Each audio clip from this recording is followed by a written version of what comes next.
Hey, you. You're finally awake. Hello everyone and welcome back to the channel. We all know, if you've been following me for a while, I'm a Mega Drive kid. So it's probably about time to give my thoughts on what I think the best Mega Drive games actually are. Because some of you are going to completely disagree or just think this is too Sonic filled, because spoiler, there are Sonic games in here. Of course there are. As usual, I'm going to be giving my thoughts. You may not agree with them, you may think I'm completely wrong, you may think there are ones missing. Please let me know in the comments, because that is how we get the discussion going. As always, if you really think I deserve it, please hit that like and subscribe button. It really helps the channel grow as we make our way to 8,000 subscribers. We've also got a weekly podcast, and we also have a $1 a month Patreon. The link is in the description below if you want to join the Smut Squad. As always, please leave that like. I said that's what helps the channel grow. And let's get into it, shall we? My top 10 Mega Drive games of all time. At number 10, Rocket Knight Adventures. So, Rocket Knight Adventures follows Sparkster, and he's the last of the Opossum Rocket Knights. Like, his design's absolutely awesome, let's just be on like that. And basically, a whole technological advanced army of war pigs captures the princess, and then it's up to Sparkster to basically get in there. He's got a sword, he's got a jetpack, and it's up to him when he's battling across the land, air, and the machine-filled fortress to save the kingdom. And let's be honest, this is a Konami game, and oh my god, it's goddamn awesome. Like, Sparkster is instantly memorable. Like, his design is so cool, like with his sword and his rocket pack. Like, it's a surprise that you never saw more of Sparkster. Like, Konami didn't push him harder to be their actual mascot. I think at one point he could have been, but he should be. Like, we should be seeing Sparkster games every 5 minutes. I don't know why we don't. But again, that's up to Konami. Although, what the hell do Konami do these days? Also, like, the levels themselves are really interesting. You had the traditional platforming levels, but then you had ones where he's literally bouncing all over the place with his rockets. You had the shooter style stages, you had the cinematic set pieces, you had the ones where he was just in his rocket the whole time. They were difficult. There's ones where he's in a freaking mech. Like, no two levels ever felt the same, which is really kind of cool, because they're basically, the game just kept introducing new ideas every time, so you never got bored. It always felt fresh, which is very rare in a platformer. And the fact is, he's got a jet dash, which was so cool. Like, it doesn't take long to get it going, and you can aim the thing and have him bounce around the walls. Oh my god, it was so much fun. And if you're able to actually master that boost, like, that basically makes the gameplay go from like a 3, oh, I'm joking, it's not obviously a 3, from like an 8 to a 26, it's that good. With Konami being Konami, they pushed the console to its absolute limits, and like, the sprites themselves are absolutely amazing. The bosses look cool. There's parallax scrolling, which looks really cool. Like, everything just looks good. The soundtrack's great. There's no real downtime in the game. Like, again, stages are well done. They're tight. The bosses are frequent, and you're constantly on the move. And the difficulty does increase. Like, this is a hard game, but it doesn't go up there like, oh, this is a cheap-ass game. There's like basically a steady increase without it becoming cheap. So it is quite fair, but again, when you get to the end, it's really hard. And that's the thing with this game, because it kind of hides the fact how difficult it is, because it's so light-hearted and charming. Like, when you think you've got like the Contra games, for example, this ain't that. This is like hiding it away. Like, as Contra could be like, oh my god, it's aliens and shit. This is like this cutesy little opossum. My wife ran over an opossum. She felt absolutely terrible. Like, this was peak Konami. Like, when they had the Contra 3, Castlevania 4. Like, this never gets the same recognition of those games, and it really should. And it still holds up really well. Like, I've played this for the podcast, and it was awesome. I had such a good time playing it, and everyone should go back and have a go. And number 9, Shining Force. Now, Shining Force is a tactical RPG, and I knew about it. I knew nothing of it, but I knew about it growing up. Well, I say growing up, when I got to the end of the Mega Drive era, but tactical RPGs, or RPGs in general, weren't really my thing back then. Now, this game follows Max, a legendary young warrior who basically, he's to lead this big army. He's got a big ass chin, and he has to gather this big group of heroes, of knights, mages, centaurs, wolfmen, monks, robots, who all look really weirdly designed, and the most obscure Lord of the Rings crew I've ever seen in my life. Like, it is that perfect blend of JRPG storytelling and strategy gameplay. It works quite well. Like, I do like the game. Is it as good as Fire Emblem? Because he argues he doesn't get it off Fire Emblem. It's like, yeah, you did. The definitely developer looked at Fire Emblem and went, we can pinch that. You can have a huge party, and that's the whole point, and you want different people to do different roles. So you need to have, like, the magic users, you need to have your wolfmen, you can have your... I think there are 2 dwarfs, which are awesome. You've got archers who can fire long range, you've got centaurs who can go big distances, and they've got their own personalities and their portraits, and they're quite cool. And the whole point is that you want to recruit new fighters, which feels exciting. And the battles themselves, good. Although you're going to get into the constant artwork and the same music over and over again, which can be a bit annoying. Again, is it as good as Fire Emblem? No, I don't think anything's going to beat Fire Emblem in that 16-bit era because it was goddamn awesome. But it still has a charming visual taste that I do like. Again, it's fun. The iconic animations where they do the close-up portraits is cool. That music is good for like about 5 minutes, and then eventually I just put my own music in. Because it was starting to do my tits in. But again, the final bosses, they're hard. Even the final bosses are really tough. And there's not much opportunity to grind in this game, which is a bit of a pain in the arse. But yeah, I did enjoy it.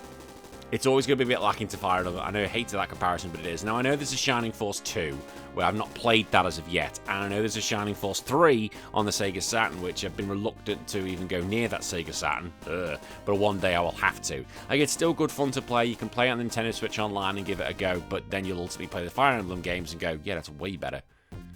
At number 8, Ristar. Oh my god, do I love Ristar. So goddamn underappreciated. Now, for those who don't know, Ristar was meant to be potentially the mascot for Sega. When I say that, he was based off the rabbit. So before Sonic became Sonic and a Hedgehog, he could be a rabbit.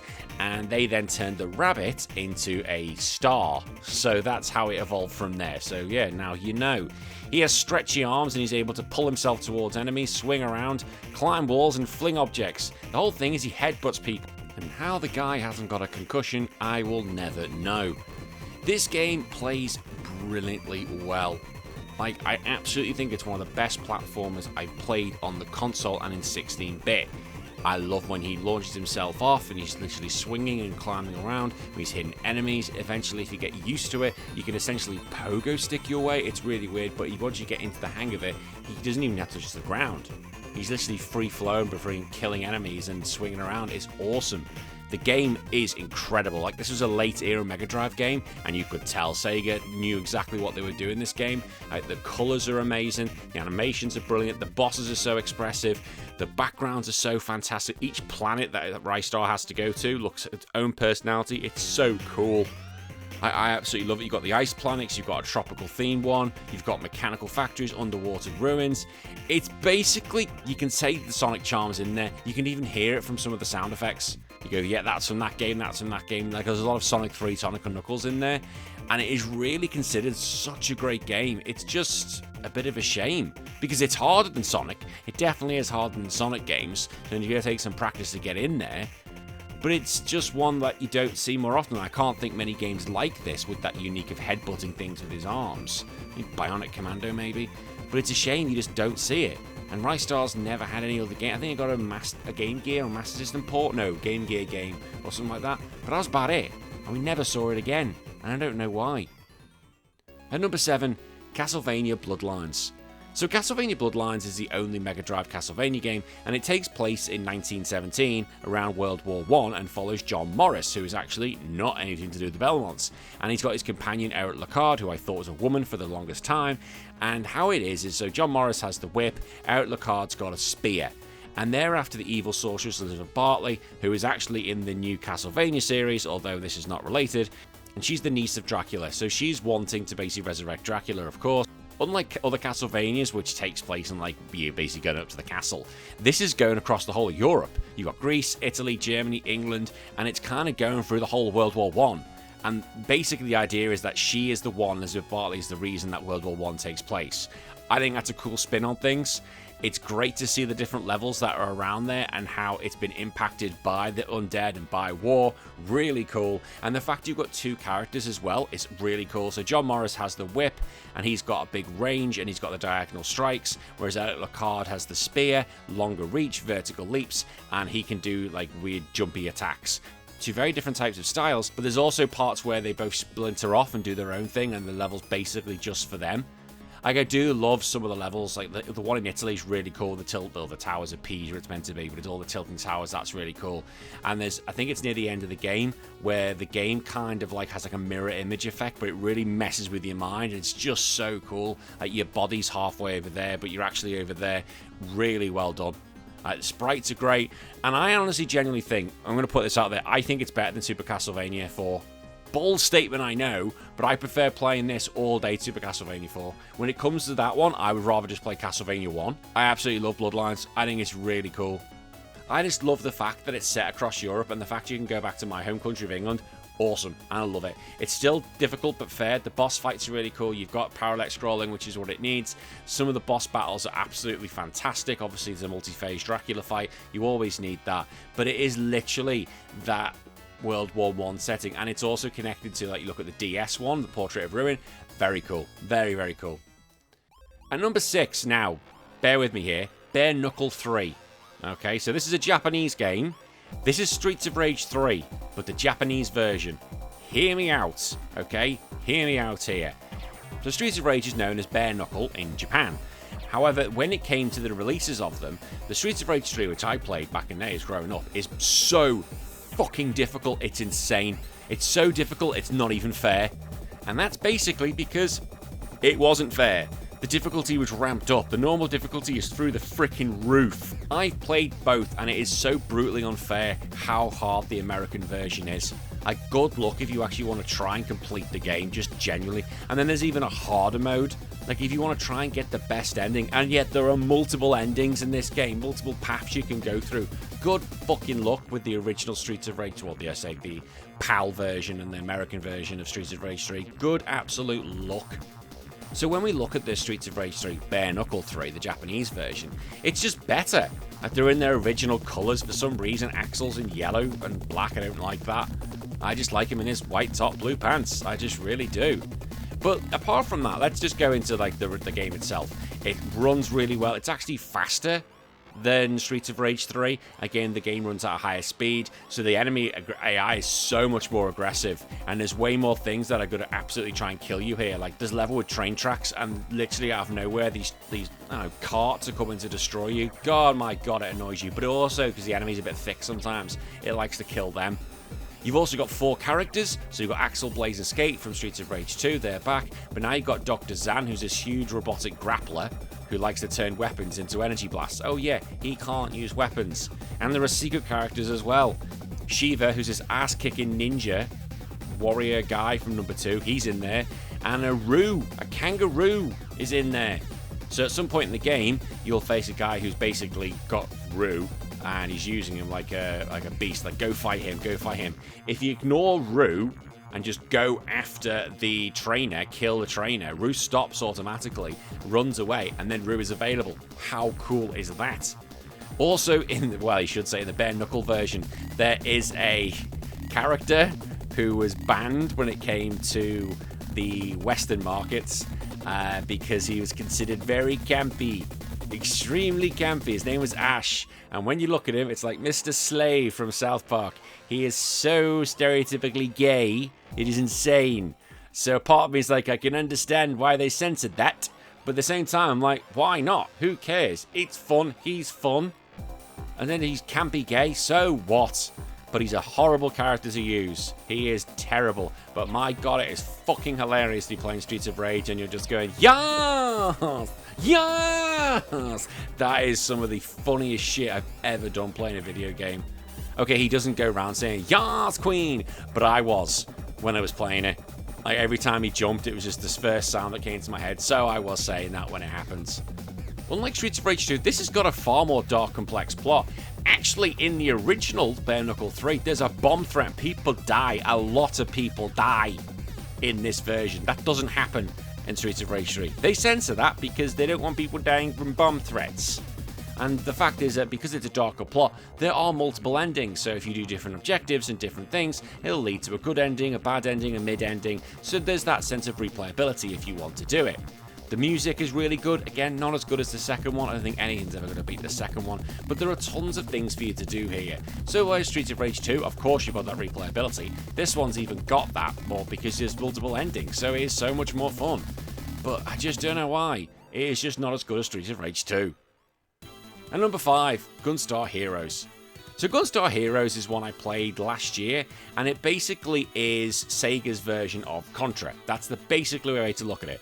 It's a very, very fast-paced run-and-gun game. Like, this is going at a blistering speed. There's no slowdown at all that I played this. It runs so well even today. There are explosions everywhere. Enemies are exploding everywhere. There's particle effects, boss transformations like an out of an anime. But the main thing about this, what I think makes this game so good, is the weapons itself. So you've got 4 weapons, base weapons we should call them. Force, Lightning, Flame, and Chaser, okay?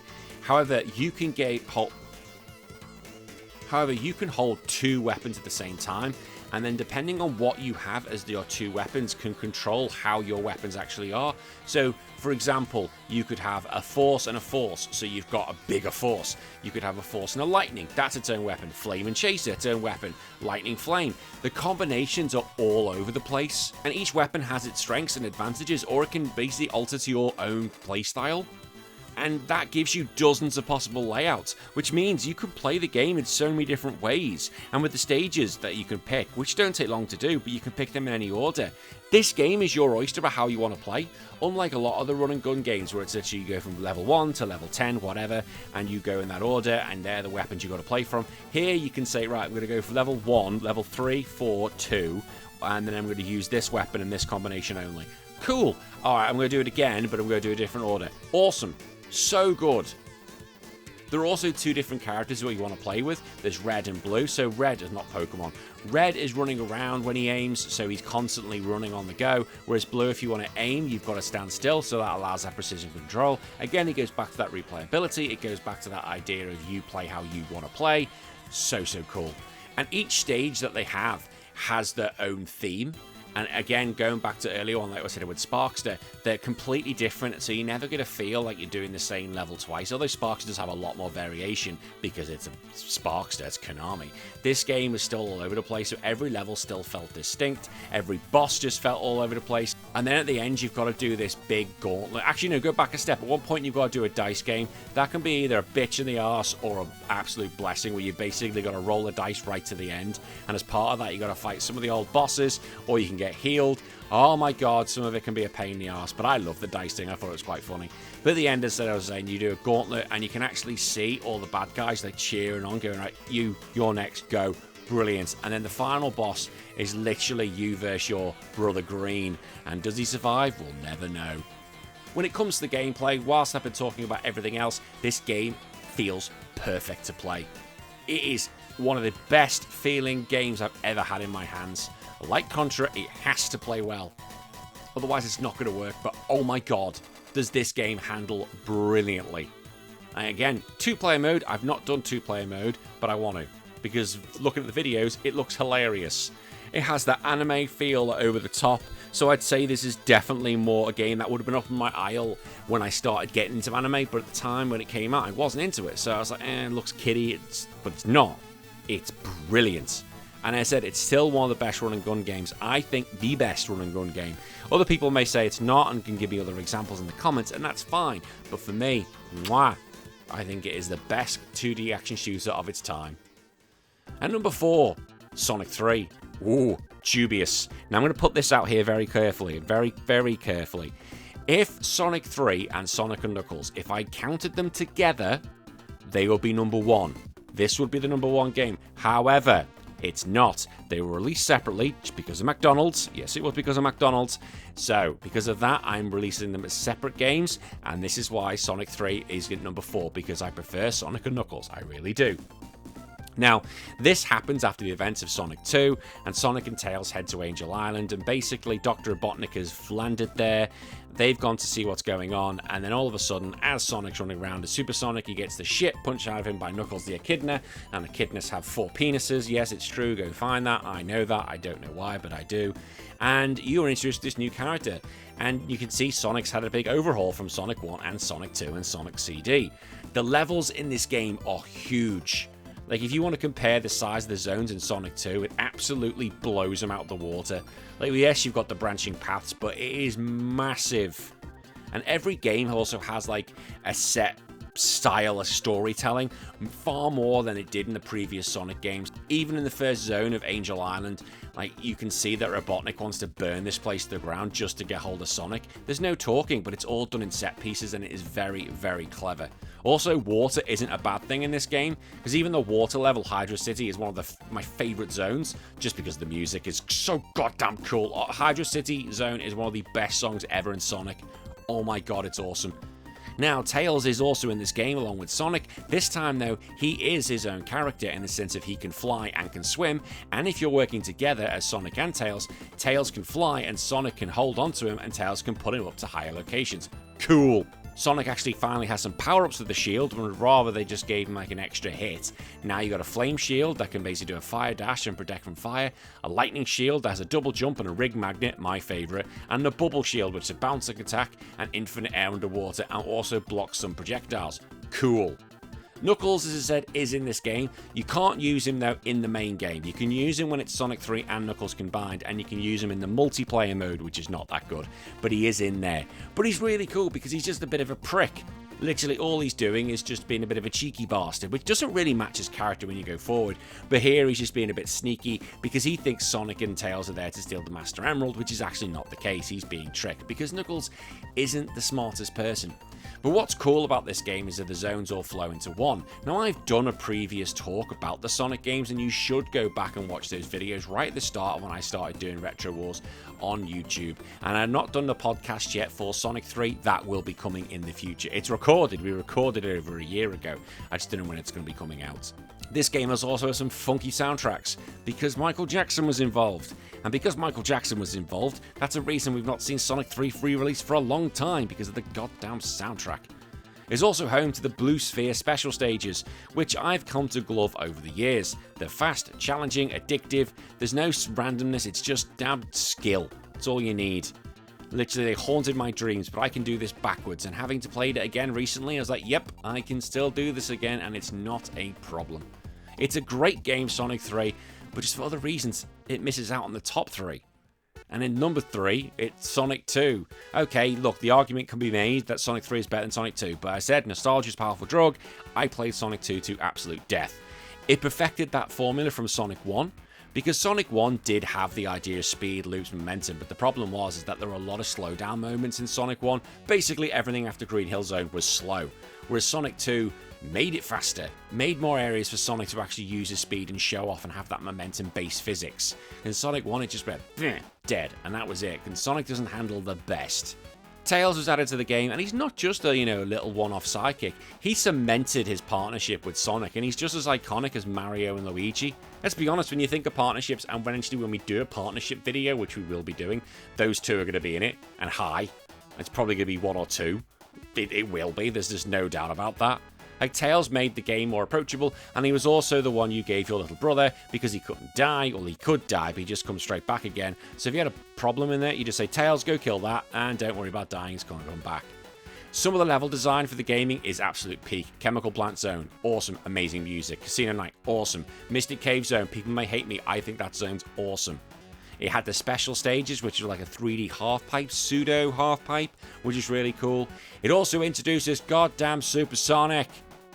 Supersonic was basically when he went Super Saiyan. Yeah, Akira Toriyama actually did not like that little notoriety, hated it, but he was awesome. He was basically Sonic plus Super Saiyan hair, well, spots, quills, he's all gone yellow, which was the invincibility boots and the super speed boots. That was it. Brilliant, and the rings went down. Some of the bosses in this game were great. The finale boss was also in Metal Sonic and the Death Egg Robot. So cool. So cool. The music, brilliant. Chemical Plant Zone is on my running track, really great. Maybe you can sit there and say, yes, Sonic 3 is a better game than this, but I had so much fun with Sonic 2. And there's also the multiplayer mode as well, which runs like absolute dog shit. I will be completely honest, it does on old hardware. In new ones, it's fine, it runs great, it's still a bit squished, but back then we played it to death, and it said nostalgia, that powerful drug that we all like to have. The member berries. Member Sonic 2! And at number 2, Sonic and Knuckles. Yes, Sonic did not take the top spot, which makes it pretty obvious if you've been following me what the top one's going to be. But Sonic and Knuckles is straight after the events of Sonic 3. Literally, it is when the Death Egg has fallen after the events of the final zone. And this time, Knuckles is now in the game. But Knuckles isn't facing Dr. Robotnik. His adventures, I think, take place after the whole... So you meant to do Sonic's story first. That's what you meant to do in theory. And then you meant to do Knuckles' story after. That's how it works in the timeline. But the whole interesting thing about this game was the lock-on technology, where players could actually put Sonic 3 into the top of Sonic and Knuckles to create the whole masterpiece, or you could put it with Sonic 2 and play as Knuckles. It essentially was DLC. Now in this game, he could glide. He couldn't jump as high as Sonic, but that gliding opportunity meant he could fly around some of the levels. And because of his big knuckles and his fists, he could climb up walls. So you could climb up walls as high as you want, jump off and then glide. It was just so much fun. So many cool ways to discover the levels. Some of the zones in here are really cool. Mushroom Hill Zone is basically like you're going through all the seasons. Flying Battery Zone, which is the high-speed fortress. The Death Egg Zone, when you're going around all the futuristic physics. Every level is really unique. The Hidden Palace Zone provides one of the best story moments in the game where there's not much going on, but Sonic has to fight Knuckles, but you find all the prophecy stuff going on. Knuckles finds out that Dr. Robotnik was basically being a dick to him. It was so cool. You get to fight another Mecha Sonic, which was awesome. And I think it is with Knuckles, he fights a Super Saiyan version of that thing. Really cool. Some of the music's awesome. I have some of it as my podcast music when I actually for the show. Really cool. It completes the story. But I think the thing I like this mainly really the best is if you've got all the Chaos Emeralds, or at least 7 of them, so you can go Super Sonic, you get the final bit, which is the final confrontation with Robotnik, and it leads to a set piece where you're in space as Super Sonic. Oh my god, that is just so fucking good. That set piece is one of the best bits of gaming. If I, again, do a list, which I probably will, that is probably going to be number 1. Unless someone can come up to me and say, what is the best epic moment in 16-bit gaming or Mega Drive gaming? That is it. Goddamn awesome. And finally, number 1, Streets of Rage 2. Again, this is one of the best games of all time, so clearly it was always going to be number 1. Why do I love this game so much? It basically perfected everything that Streets of Rage 1 had. It had tight responsive controls, character-specific combos and throws. It had great characters, like 4 characters instead of 3 now. Axel was the balanced brawler, Blaze was versatile with the high speed, Skate, new character, fast and agile, and Max was the big wrestler. He's a powerhouse but with slow attacks. The sprites looked absolutely amazing. The stages looked so cool. I love going everyone, beating the crap out of people. Some of the enemy designs, just what they had from the first one, just further evolved. Some of the bosses are so goddamn cool. Like, I had no problem using, like, the punch, get him caught in that loop, and then uppercut them with Axel. I had no problem doing that until I got to the boss, which was like a wrestler, and he'd, like, run in and uppercut you. Oh my god, he would take off so many lives. He was a difficult arse boss. The 2-player mode, absolutely awesome. Me and my brother would play that again to death. He'd be Blaze, I would be Axel, and we would just absolutely cause havoc. The soundtrack is legendary. Probably one of the best soundtracks in all of gaming. You play that, you feel pumped. You feel absolutely pumped. There's no denying it. The game is balanced difficulty. It starts off okay, but then eventually rocks up towards the end and gets harder. Especially in this 1-player. Like, I've done it 1-player with one, like, basically without dying, as you can, without extra lives. But it is difficult, and it does take a lot of practice. I had to get my reps in to do that. They also added a bit of a new special attack, whereas in the previous game, if you pressed the C button, or it was like the special button, the police would rock up and fire a missile from nowhere, which was surely not legal. Here, now, you get a special attack, which wastes a bit of your health, and for basically the cost of using it. Although in Streets of Rage 3, Blaze and Knuckles 3, you actually had a little... I should have mentioned this, that you had a little counter, and when the stars went up and it went to OK, you could use your special move for free. I forgot about that. Oh, that was a new feature. Add that feature to how good that was. That was cool, because that meant you could use that more often. Because often not, when you had that special attack, you didn't really use it until the bosses. Until you knew you were going to absolutely annihilate a boss, then you use your special attack. But this game is often considered one of the best games, not just on the Mega Drive, as I've put it as number 1. It's considered one of the best games of the 16-bit era. And it's also up there for one of the best games ever made. Like, if you look at those lists, it's in there. I guarantee it'll be in the top 50 for a lot of people. But yeah, I love this game. We should all play it. Everyone should praise it. It's been on the podcast. Go listen to that episode as well. And that's it. My top 10 games for the Sega Mega Drive. What do you think? Do you agree with me? Do you think I've got absolutely wrong? Are the ones I need to put up there? Let me know about your memories and stories. I want to hear them. Until then, I'll see you all again from the video. My name's been Danny. Take care of yourself. I'm going to bed. Bye-bye.